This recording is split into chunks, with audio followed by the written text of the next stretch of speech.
Cela, alors l'État n'investira pas dans les infrastructures de Nouvelle-Calédonie parce qu'on n'investit pas si on pense que demain, on peut être éjecté du jour au lendemain.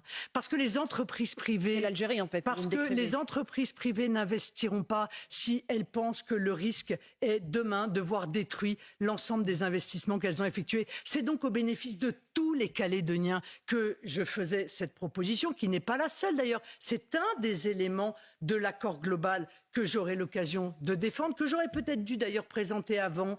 Mais c'était peut-être une erreur.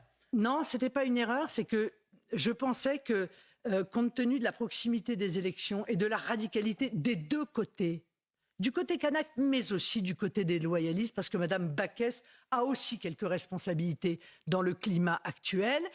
Il m'apparaissait que ça n'était pas le bon moment pour présenter cela et qu'il serait largement temps de le faire lorsque nous arriverions au Congrès. Moyennant quoi, le président de la République repousse le Congrès, tout en maintenant le vote du dégel du corps électoral. Tout ça n'a ni queue ni tête. Ce dossier a été géré absolument n'importe comment. Ce qui est dramatique, c'est que les conseillers ne sont pas les payeurs et que, en l'occurrence, ceux qui payent l'absence d'anticipation du gouvernement et l'amateurisme du gouvernement et d'ailleurs de l'opposition LR, ce sont les Calédoniens.